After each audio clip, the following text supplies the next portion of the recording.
Hola clipetes, hoy os hemos traído lo último de consolas portátiles.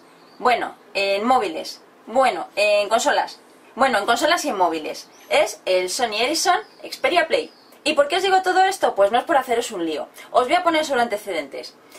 Primero, Sony lanzó la PSP, la consola portátil que revolucionó a los jóvenes jugones. Sacaron unas cuantas versiones como la PSP 3000 o la PSP Slim. Después llegó otra PSP, pero que esta además integraba el teclado deslizante. La PSP Go era un concepto muy bien pensado, y aunque no llegó a convencer a todo el mundo, lo cierto es que las dimensiones reducidas y el hecho de que ya no utilizaba discos para poder leer los videojuegos era una gran ventaja. Así que, en base a esto, los de Sony Ericsson adoptaron ese teclado de jugones para su nuevo teléfono. Así que convirtieron un teléfono smartphone en una consola para jugones. Pero antes de ser consola, es un smartphone. Un smartphone que funciona con sistema operativo Android 2.3, Gingerbread. Tiene una capa que es la de Timescape, que es la que tiene todos los eventos, tal como Twitter, Facebook, calendario, actualizado en una sola pantallita. Su pantalla es táctil de 4 pulgadas, con una resolución de 480 x 854 píxeles. Tiene un grosor de 16 milímetros. Es bastante fino para ser una consola, pero un poquito más grueso que la mayoría de los smartphones.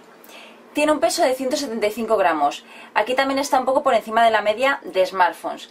Pero claro, tiene un procesador de 1 GHz, que no está nada mal para poder darle bastante caña a los juegos. Para poder trabajar y además poder jugar con mucha velocidad, integra un procesador Qualcomm a 1 GHz. Esto se complementa con un chip gráfico independiente. Vamos a verlo un poquito más de cerca. Por aquí tenemos el botón de encendido y apagado. Aquí tenemos los botones clásicos LR de las consolas PlayStation. Aquí tenemos los botones de volumen. Por aquí tenemos la conexión micro USB para poder sincronizar y para poder recargar. Y aquí tenemos el conector mini jack para poder conectar unos auriculares.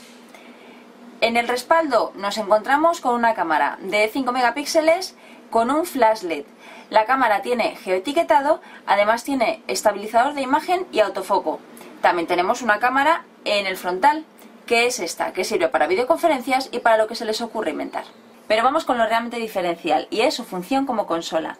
Aquí tenemos un pequeño logotipo, que significa que está certificada por PlayStation. Lo que quiere decir que la experiencia de PlayStation se traslada en las mejores condiciones posibles a los móviles. Esto seguro que os resulta muy familiar. Estos son los botones de dirección y estos son los botones de función. Además han añadido, para reducir el grosor, 2 trackpad ópticos para cada uno de los pulgares. Aquí tenemos los botones de Start y Select y aquí tenemos un botoncito de ajustes. Con el Xperia Play tienes hasta 3 formas diferentes de jugar.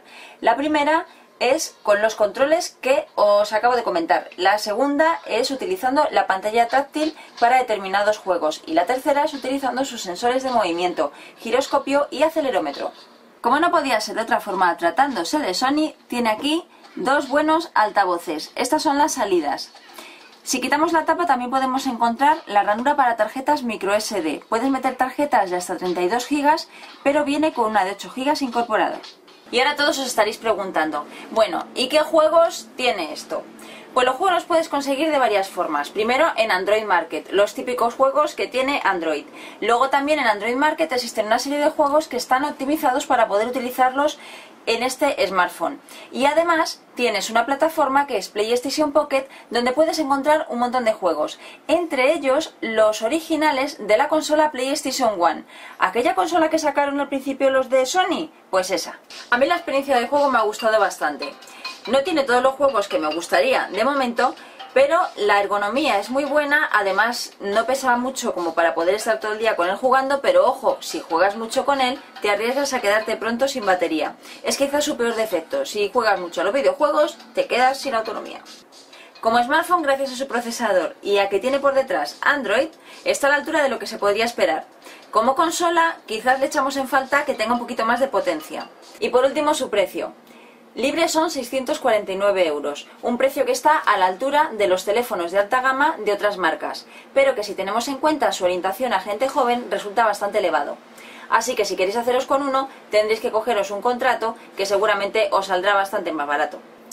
Y ya sabéis que si queréis saber más Sobre móviles o sobre cualquier otro gadget que se os ocurra, tenéis que visitarnos en Gliset.net, la tecnología fácil y divertida. Hasta el siguiente videorama.